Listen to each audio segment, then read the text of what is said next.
Do you guys want to like start here? I'll show you a picture of the audience.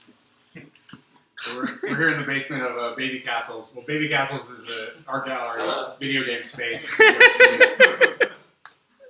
Hey, thank you so much for joining us. So yeah, we figured. So what we usually do. So we talk about the game for a little bit, and then we do like a general discussion. And so now we're at the discussion portion. So what I'd like to do is like field questions from people in this crowd here, and maybe you can like enlighten us. So Andrew, you actually had a question already about just working on a small team. Oh yeah, I have more like development questions. Do you want to start with that? I mean, the biggest question I think a lot of people have is story related. So we can start with that. But I have some technical questions. Why don't you just jump into that? Because I feel like story is going to be big. So Hyper Light Drifter is like it's really got an amazing art style. It's like super cohesive. The sound and the graphics, the animation, is very specific direction to that.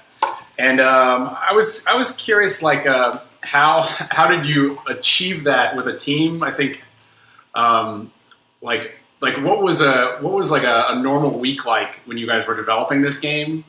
Like would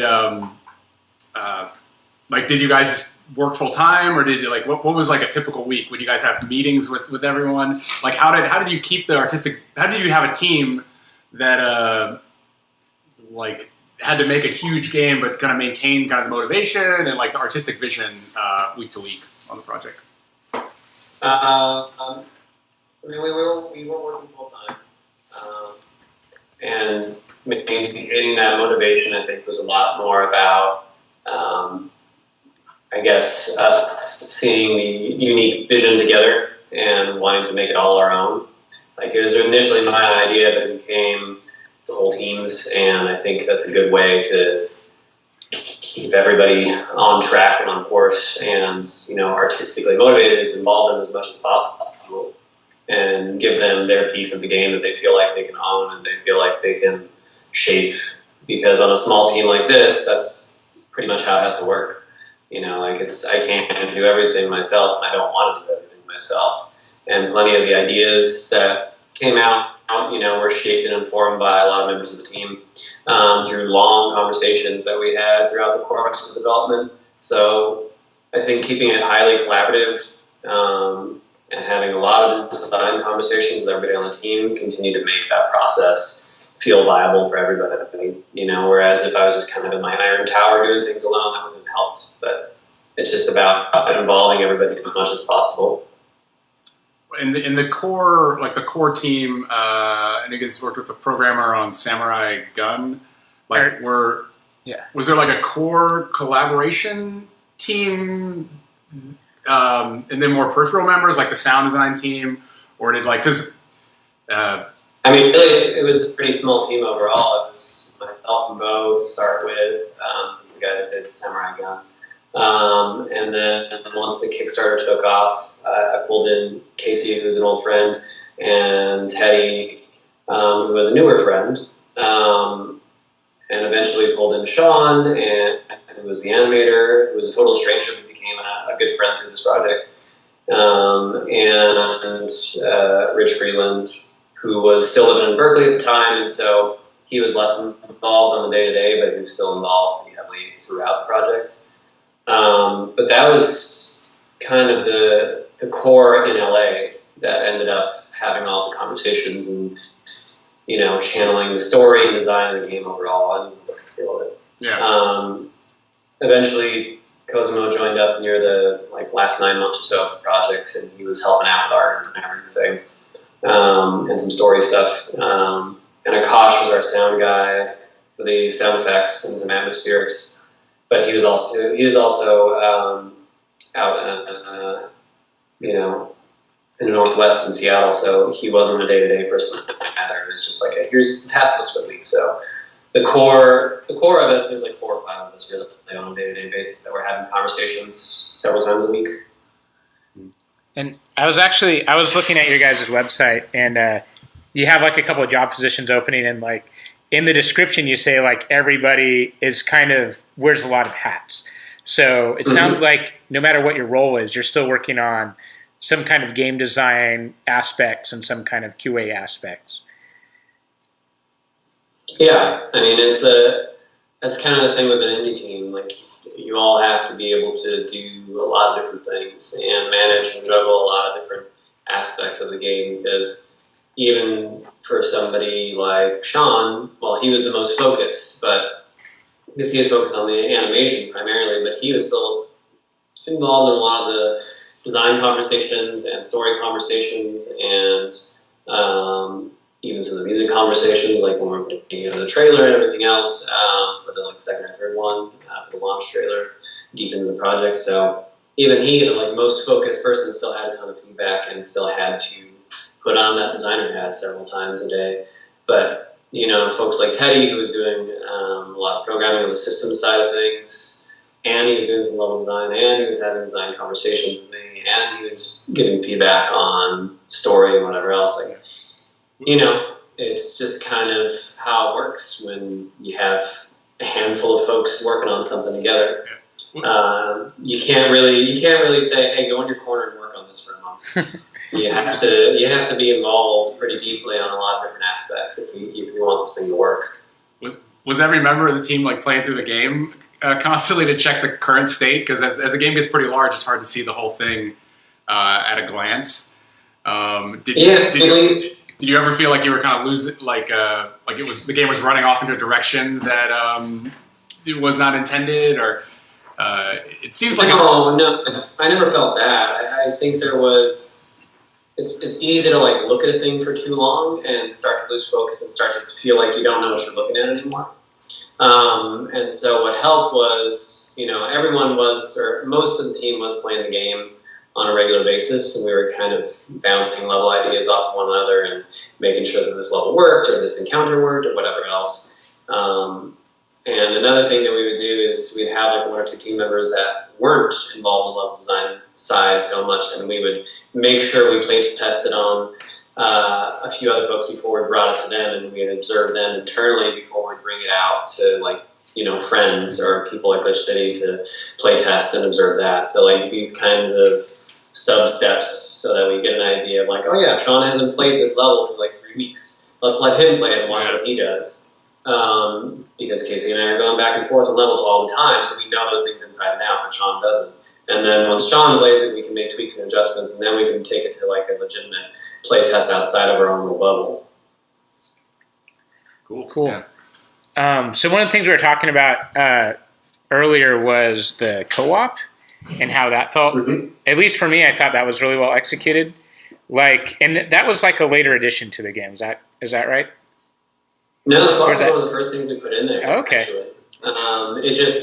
It was a feature that we didn't want to put out. Well, we didn't want to put out half baked, and so we had to take some time before we put it in the patch. But it was always there. It just priorities, things took precedent over completing that mode. But it certainly wasn't an afterthought or anything like that. Yeah, I mean, for me, when I was younger, I used to love RPGs, but I also had a brother, and so having a game like Secret of Mana or something where someone could jump in was really cool, but also really rare. So actually, a lot of people in the club this month did play the co-op version and kind of helped each other out while they were playing through it. And actually, so in my personal experience, me and my friend Yushin, who's slightly off camera right now, we actually did co-op just to beat one of the bosses, the bird boss that sort of targets one person, sort of slashes them up. And I couldn't beat it on my own, but then using co-op, we were able to do it on one of our first attempts. I mean, that was kind of the idea, is that if you're having trouble, bring in a co-op partner. Yeah. Because that's, I played Secret of Mana and, the follow-up, Second Densetsu 3, through emulator, and it's always fun to bring in a buddy because it's just better that way for those games. And even Dark Souls, a lot of bosses that I beat throughout that series were with the help of friends because they were a pain in the fucking ass to handle. So, being able to bring in a buddy or just some stranger who wants to help you out, that's a great feeling. I agree. Like, I never felt like I was robbed of a sense of accomplishment for beating a boss with a co-op friend. How did you feel? How did you guys decide to do something that's a little bit more like Sonic and Tails, where like one person is like kind of secondary versus where like somebody's like got their own game and their own player and they just join you online for a bit? Well, a lot of it to do with the story, and then also necessity, like constraints. On the story side of things, like it wouldn't make sense to have a clone of yourself just randomly pop out. But if you had it where it's a hallucination and you can explain it that way, and then of course it's a subset of you rather than being a primary. And then that's how the mechanics kind of fell into place for it. And also, just from a programming side of things, it's easier to have somebody that can direct, like where you enter doorways and where you can save and like trigger different components of the code or regions. Whereas if you have two players doing that, it complicates it a lot more. Mm-hmm. So I'm going to open it to the audience. Yeah. Yeah? Okay. Go for it. You've got your finger up. Yeah, so I've always heard these stories of like these indie game developers and animators like at Disney and DreamWorks, like hammering out these really, really long hours, like 14, 16 hours, sometimes all night long. How long did you work on the project? Like, I mean, how many hours per week was normal for Hyper Light Drifter? I'm a bit of a workaholic, so my schedule is different than other people. But generally, as a team, we tried to be pretty healthy. Like there was definitely times where like we stayed late, especially closer to the ship or like right before a big event like PAX or something like that. But generally, it wasn't like, hey, come in on every weekend for the next year or some shit like that AAA does. I don't want to ever be a crunch factory, and I think we, if you push people to their brink, then you're going to get bad work out of that. And so I'd rather have healthy people, happy people hanging around to make me healthier and happier, temper my bad habits. So generally, it's really fucking hard to make a game, and it does take a lot of time. And we put a ton of effort into it and a lot of time into it, but we're pretty aware of how much we were pushing ourselves at certain times, and we made sure to take breaks here and there, but that's not to say we didn't push ourselves beyond certain boundaries, because we, certainly did at points. It's a tough balance, having that work-life balance can always be tough for any creative outlet, but for games in particular, because you have to handle all these different aspects of it, like sound and gameplay, which is a crazy esoteric thing, and all like because we're smaller and we're handling like so much ourselves, there's a lot of pressure there. So I mean, it's not an easy answer or like a clear cut answer, other than like I think we tried our best to handle ourselves as far as like our mental well-being went, but we definitely pushed hard. And for some people that was harder, and others that wasn't hard. But, it's really difficult to get that work-life balance right, and get something out in a reasonable amount of time, with a small budget. Yeah, I mean, I pulled my all-nighters in college. Anybody have it? Yeah.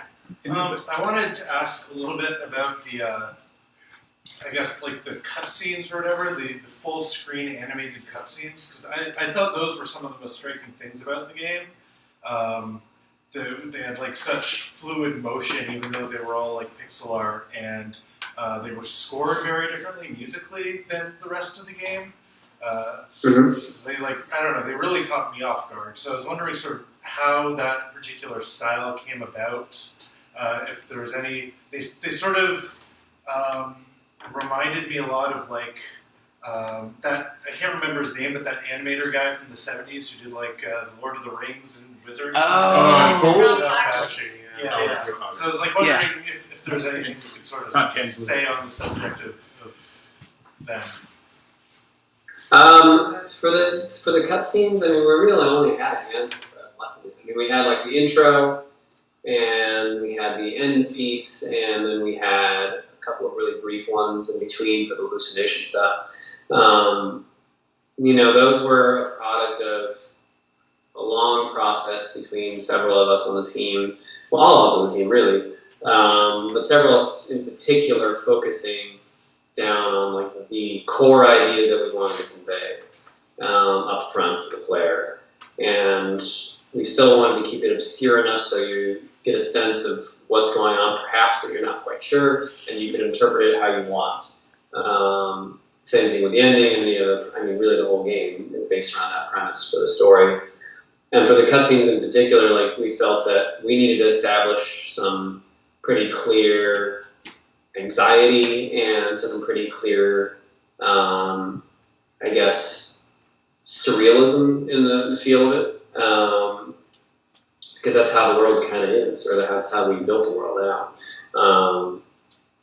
And those scenes, even like the intro and the end one, took quite a while because there was a lot of very direct scoring going on with like the punctuation points for each beat and everything. And stylistically, it was just kind of a derivative of what we were doing in game, but exploded out into a much larger view. Because when you have a art style like that, when you have that like zoomed out overhead view, you're not able to convey certain things, certain emotions very easily. And so being able to like zoom in on those points were really important to convey those critical pieces, those critical frames that we put in there. We had a version of the final cutscene that was way longer and way crazier and explained like a whole chunk of the backstory. And we decided to cut that. Well, it went a little overboard. Like we went in one direction entirely. We boarded it all out, thumbnailed it, talked about it, like mapped out what we were going to do, and even did like a quick animatic. And we're like, yeah, that's cool. And then sat on it for a couple of days and came back to like, this feels wrong. This doesn't feel like the tone of our game. This doesn't feel like, the kind of atmosphere we're trying to build, because we were over-explaining all these details, and eventually it's like not letting the player interpret the story for themselves anymore. So maybe now's a good question. So we all aren't 100% sure what the story is, and so my take. So you mentioned hallucinations. Like, at least when I was playing it, I didn't think anything was a hallucination. I thought everything was really happening. So everybody had like several different takes. We were talking about this earlier. I thought that the disease he had, that's where he's like coughing up the black goop, kind of created the monsters. The monsters kind of destroyed the world, and he's like kind of has a sense of guilt where he's trying to like defeat them now because he was sort of the cause of it.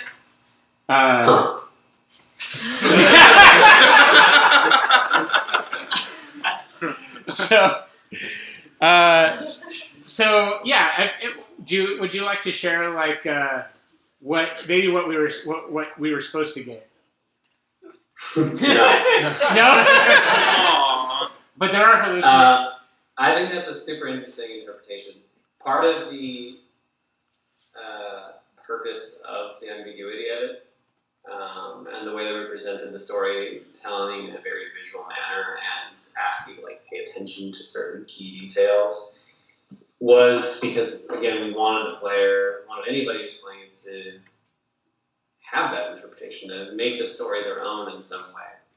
We left some pretty clear clues about certain things, and other things are absolutely up for interpretation. So for me, I never really wanted to go in and explain too much, because there is a pretty clear-cut explanation when you like complete certain things in there and get all the tablets. Like, you can actually get some of the backstory pretty clear. Well, as clear as it's going to get.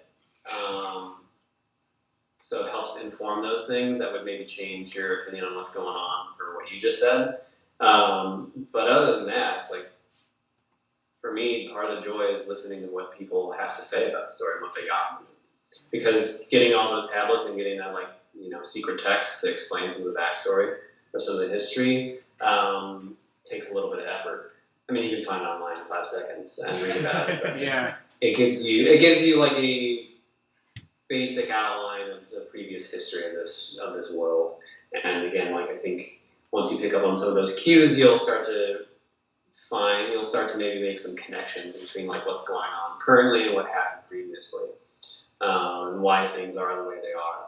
But yeah, I don't know. I like to leave it up to everybody to do that themselves, or like not do that at all, and like have their own completely different interpretation, because it's really fascinating to me.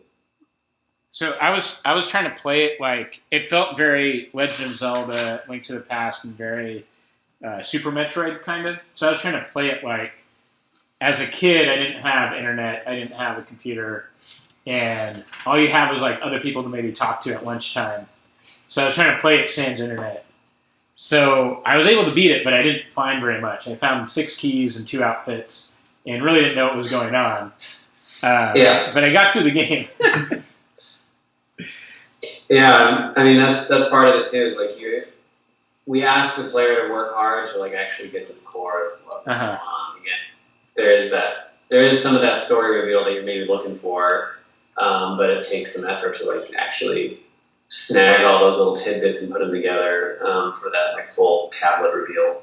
But even that, like it's work to get to, and I appreciate that you like played it that way, because that's how I like to play a lot of games too. Because the internet can ruin everything in like 5 minutes. When we released the game, they pretty much broke down all the secrets within less than a few days. Within like 2 days, basically. Did that feel frustrating? No, not at all. It felt amazing that like people were that dedicated. And, like in this day and age, when like a Dark Souls game, which is way denser than ours, can be broken down in a matter of days as well, it's like it shows the power of people working together online, and that's again another really fascinating thing to kind of observe and be aware of as a game developer.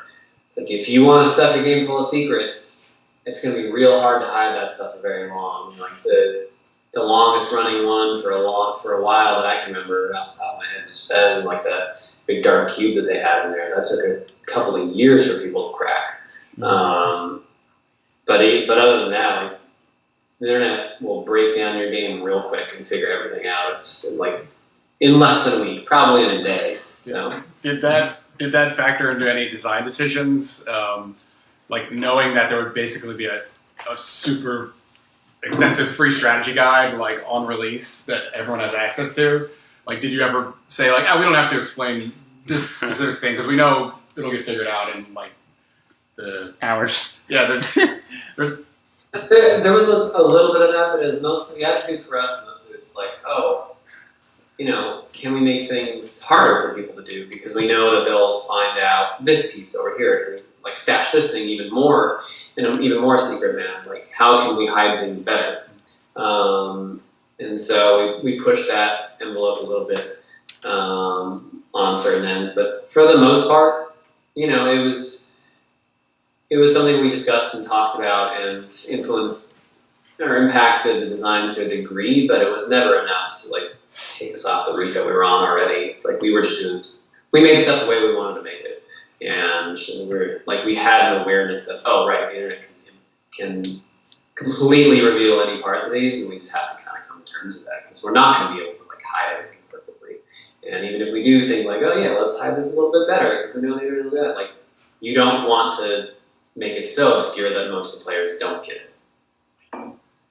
So that leads me to something else I really noticed about this game. Like the first thing that drew me to it was the beautiful pixel art, but then in playing it, it felt like the position of everything seemed very intentional. So whether it was intentional in order to like guide the player in a certain direction, or intentional in order to hide something, like it didn't seem like there's just like trees scattered or bushes randomly placed. Like everything seemed like it had like been thought over and really polished.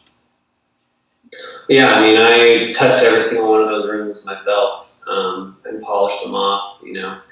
We were each contributing to, a lot of us were contributing to level design in major ways, and I mean, much like you're saying, like every bush and tree was very, very intentionally placed.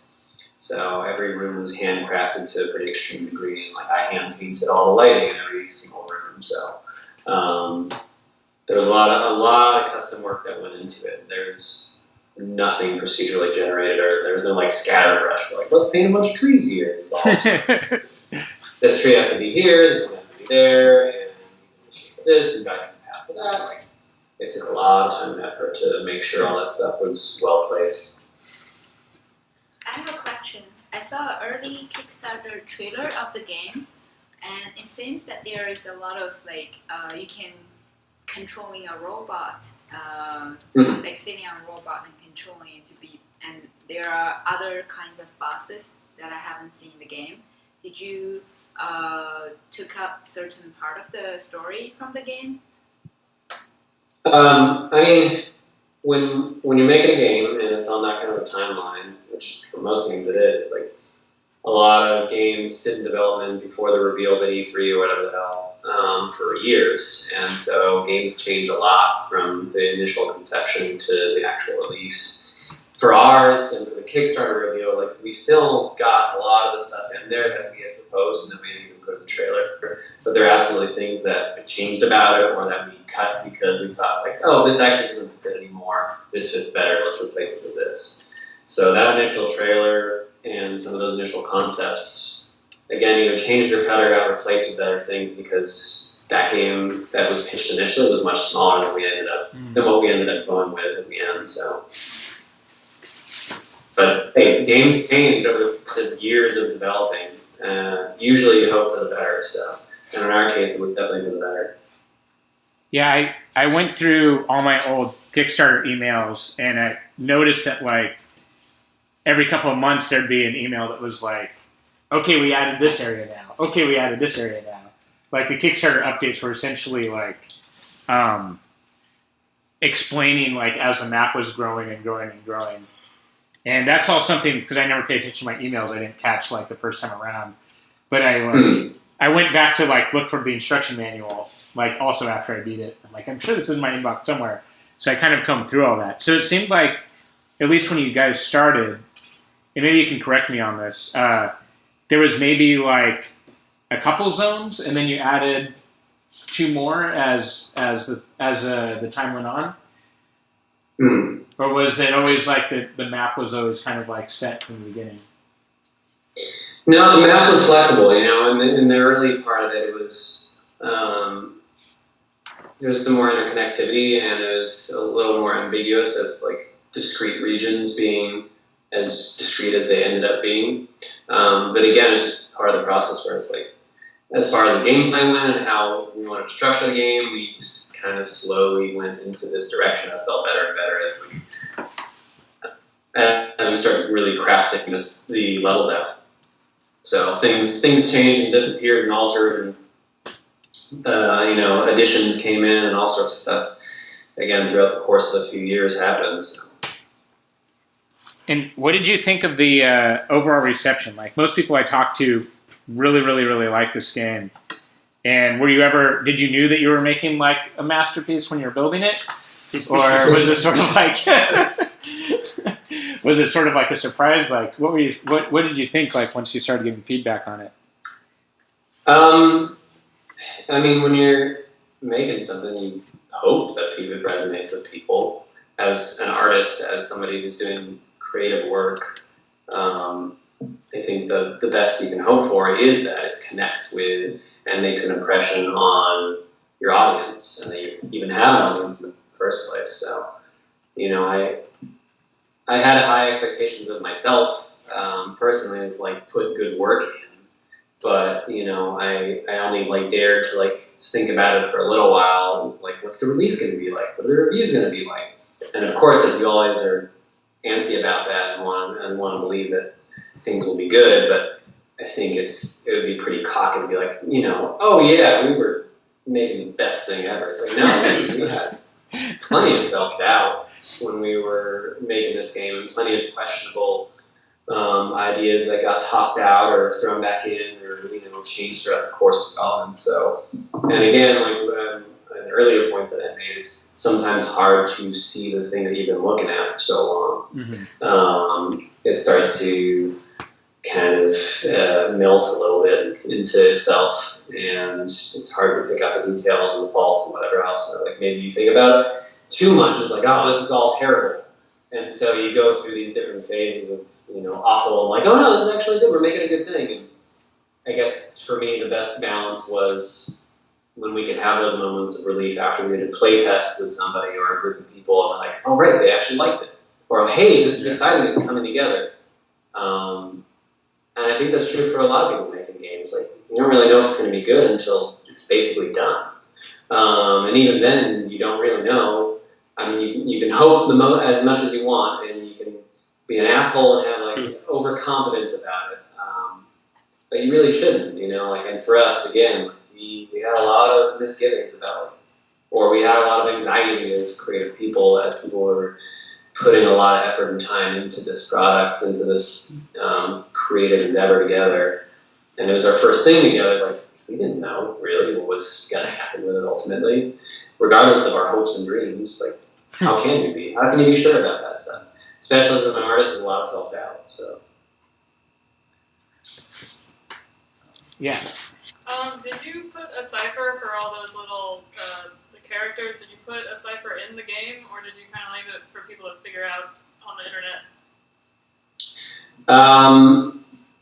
We let them figure it out themselves, and they figured it out. They figured that cipher out in like a couple of hours. Wow. So smart. Jeez. Yeah, Robin, you got it. I was thinking of when you talked about how none of the environment, none of the art design was procedurally generated. It reminded me of actually something we didn't talk about, which was the gameplay in our whole conversation. It reminded me, the encounter designs are amazing. Like, especially for as non-linear a game that is. And we all talked about how who went north, who went east, who went west. We all had different answers. It's like, what power-ups did you pick? We all had different answers. And yet, nobody is like, well, I was totally screwed. Like, even if I picked the bombs, I didn't know how they worked, and I went west into the Crystal Forest, which is really hard, I wasn't totally doomed. And part of that, what I wondered was, like, we all had this moment where we're like, okay, once we got to the south, we kind of understood how to play the game. And then we knew what to do. But you must have hit that point super early on in development of like, no, I know how to play Hyperlight Drifter. How did you not lose sight of like, well, I'm a master at this game, so like I'm just going to design encounters that are fit for me, but like we're able to keep the encounters like doable for somebody who's in their first run? A shit ton of playtesting.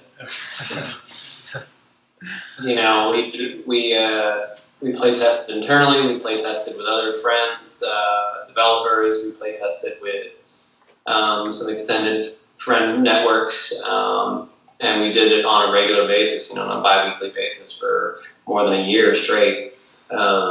So we were always testing throughout the last half of the game development cycle.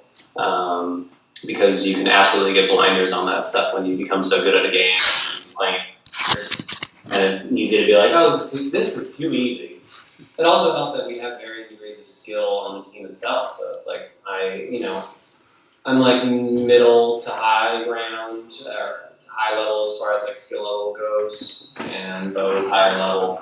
And like Casey wasn't like super reaction speed at certain things. Or Sean was a much slower style player. Or Teddy was kind of, in between and all that stuff. So we had a spectrum just on the core team itself to play it out and be like, oh, well, we can see the problems even internally, or just we can see the spectrum and feel like, well, what do we want out of this? And how hard do we want it to be? And how easy do we want it to be? And so we erred on the side of making it a little harder just because we like challenging games and we like to overcome stuff. And that's kind of part of the core story and like feeling of the game as well as like overcoming difficulty or difficult challenges. So ultimately, again, it came down to just a lot of play testing and also from the beginning deciding that we wanted players to be able to beat the game even if they got 0 upgrades. Go in any direction you want, beat the game.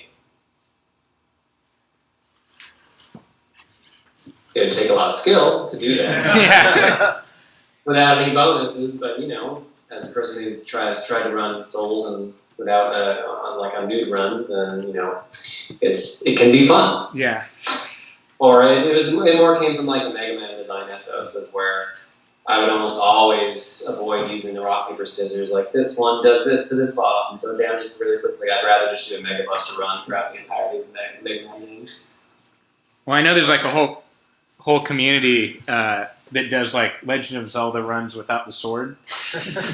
Yeah. There's people that, Which is insanity, but it's also amazing to watch. So. yeah. So now that you finished the game, you put it out, and you have this whole team together, are you guys working on an upcoming game? Are you working on a new project? Yeah, parts of the team left to go do their own thing, or not be part of games anymore because making games is crazy. And then we have new team members, and so we're building a much bigger project this time around. So A bigger project. Huh? A bigger project. Yeah, I mean our team is larger Well, by a significant margin, and we're doing you saw the job posting. We're using UE4 and doing full 3D. So. oh yeah, I was going to ask if you were going to use Game Maker again as your engine. So you are going to use Unreal.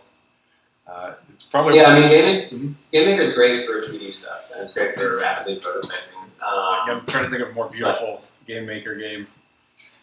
Yeah, there are some 3D Game Maker games out there. They're pretty limited though. But its strength is in 2D, and we're not doing 2D for our next game. So.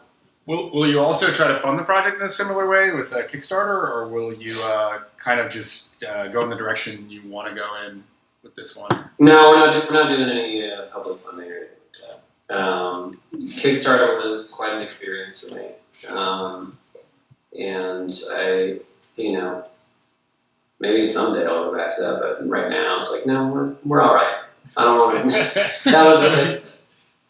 It was the whole thing to maintain the updates every month for multiple years, and maintain like the thousands of messages that I got over the course of the years, and do all the fulfillment for all the different rewards and everything else. And also, there's a lot of people that saw that original pitch and like, you didn't put that in there. Why didn't you put this in there? What happened to there? And then like the questions of like, what happened to the game? It's like, well, it's a game and it changes, that's what happens in games development, and you hope that it changes for the better, and we think it absolutely changed for the better. So there's also that push and pull of like, well, how much do we reveal to people and how much do we keep secret, because we're not like a multiplayer game or something like that where the story doesn't really matter and you can do all sorts of crazy updates and like, look at this crazy tech we put in here. It's like, no, we had to balance out like sharing enough that people felt like they were involved because we wanted them to be involved, and we wanted to share stuff, and there was a lot of stuff we had to hold back, be like, no, we can't share that because it's going to ruin this thing over here.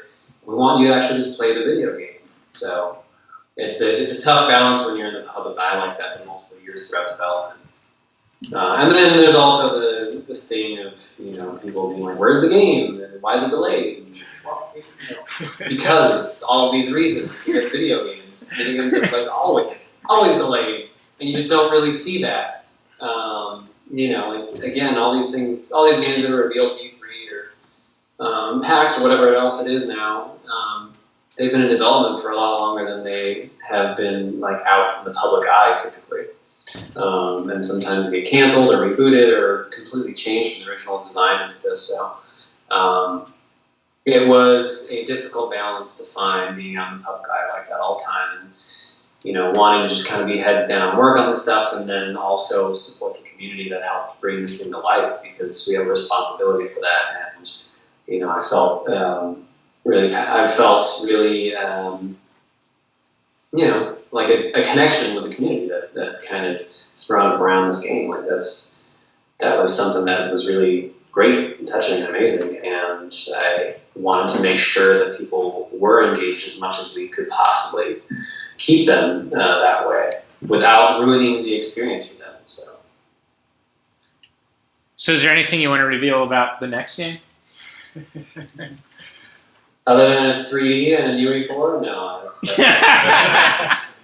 Okay. Cool. Does anybody have any final Final question. Final question. Oh, yeah. Yeah. Are there? So we talked about a lot of the influences, the video game influences you might have had. Are there any other influences that you might have snuck in yourself that we might not have thought of, or from other mediums?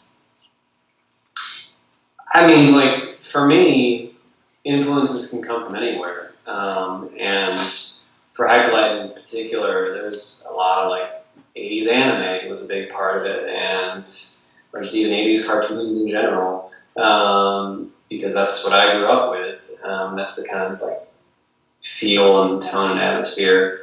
Or even, you know, certain books that I read as a child that influenced the way that I thought about stuff, like the Zank series by Piers Anthony. As like goofy and stupid as that was, it still built like this pretty elaborate and believable world when I was a kid that I just wanted to fall into. Or even like David Eddings' early stuff, which, you know, when you look at it, it's kind of like a Lord of the Rings ripoff. But when I was a kid, like, I fucking love that shit. So there was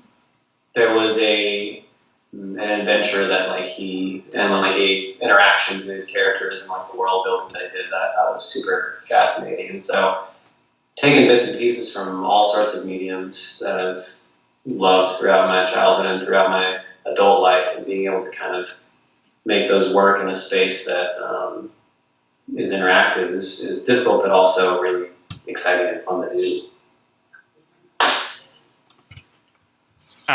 The Lord of the Rings thing reminded me slightly of just like numbers. Like in Lord of the Rings, like there's a certain number of rings, and like each of the numbers have significance. And you were pointing out that everything is kind of binary in powers of 2. Was that something that you had sort of thought about from the beginning, or just wanted to work in there? Like, I forget exactly the examples you said, but we were talking about like there's like There are 30. like Yeah, go ahead. 4 levels, 8 costumes, swords, and robots, and 12 keys. And 12 keys, 12 costumes, and like there are 8 like power-ups or abilities, and then there are like 64 gear bits in like north, east, south. and like 32 plugs to pull. Right. 2 co-op players. Yeah, 2 co-op players.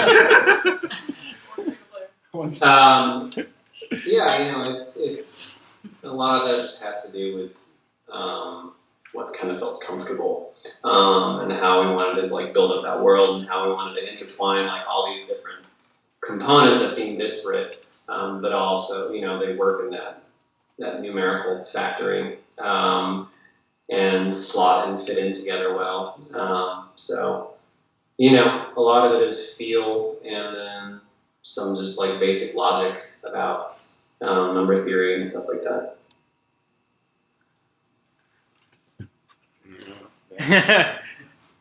Factors of 2 feel Cool. good, and they work well together, and they stack. So I have one more question. Okay. Does the story Yeah. come up to you as the game changes a lot, or it's basically maintain what you started with? And also, if you're starting with next game, are you gonna have a consistent story first and then make the game, or you wanna make the game as the game grows and make up the story? So the story in Hyperlight was, you know, like the key points were kind of there pretty strongly early on, but there was a lot of gaps to fill in between throughout the process. So there was a lot of connective tissue we had to make between the things that we actually wanted to convey. There's ideas for set pieces and ideas for, you know, the feel of a certain area, or like what this area might be, or why it was affected this way. But again, a lot of that connective tissue and fleshing out that world in a significant way happened throughout the course of development. So with this game, with the next game that we're building, a lot of the story is already in place, and so there's not a whole lot of that that I've been planning to do. Like, I've been trying to invert the process for the. Is that because it's easier to have a consistent story and then build up upon it? Not necessarily. I mean, like, I think with Hyperlight in particular, again, like having those like key crucial moments and points that we want, and like the core there up front was very strong and influential, but I think it helped our process to be a little more flexible with that stuff because we didn't really know how we were going to build this world out because it was our first game together. And so being able to have a more flexible base to work with as far as like where things are going to be or exactly how things happen in this place, whatever else, I think worked to our advantage in a lot of ways for Hyperlight. For the next game, the reason why I went invert is because I know pretty precisely like what we want to do and how we want to do it. Thank you. Yeah. Before we go, I just want to ask what your favorite color is. I like teal a lot. Yeah. There's a Oh, lot yeah. of teal in that game. Oh yeah, then one more add to that. So we're trying to pick out our game for next month. What would be your dream game recommendation for a? What should we play next? What should we play next? We're talking a lot about Cuphead. What should you guys play next? Yeah. Could be anything. Could be obscure. Could be. I mean, do you guys have like a time frame in mind or anything? We try to do it in a month with like working lives. Okay, and do you have like does it have to be this decade or something like that? No. We switch it up. Sometimes we do recent games like yours, but other times we throw it back. Yeah. We played Final Fantasy VI one time. That was hard. Fallout 2. Okay, how about... Oh gosh, you put me on the spot on this question. You could play... shoot. I mean, why not play Half-Life 1? That's a good one. Yeah. I just wanted to know what you've played already. Oh, here? Oh, here we go. Sorry. Like the month-long. Yeah. Well, we could talk about that after we let Alex go. Oh yeah, the last two games were Fallout 2 and then You could. Gone I mean, Home. you could just look at the Facebook group and Oh, we can yeah. scan through. But yeah, we'll talk about that. Another suggestion, I guess, and maybe that would last a little longer, is Demon Souls. It's a good one. Yeah. That's also good. What about Public Enemy Unknown Battleground? Why do you For that one, everyone's playing that one. We gotta give games that don't get the spotlight a chance. Okay, we'll discuss. All right. Well, Alex, thank you so. Thanks a lot, man. Yeah. Yeah, thank you so much for joining us. We really appreciate your time, and it's really great to have a chance to talk to the genius mind behind the game we're playing every once in a while. So, thanks again. Can you guys do a little hand? Thank you. Thank you. Thank you. Yeah, have a good evening. Yeah, have a great weekend. Oh, we have a drink. We made a custom drink for tonight. What was it? What's the drink called? It's the corrupted Colossus. Corrupted Colossus, and it is what is it made out of? The pomegranate shrub and beer. Pomegranate shrub and beer. I think With- one of those is a vinegar. With Yeah. pomegranate seeds in it. We always have a custom drink. So That's pretty We decided to go with the crimson theme this time.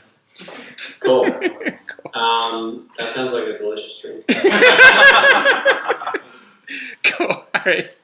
Yeah. Sorry we can't share it, but if you ever end up in New York, hit us up and we'll make you one. All right, appreciate it. Thanks, guys. All right. Thank you. Bye. Bye, everybody. Cool. Well, that was really nice. That was good. Yeah.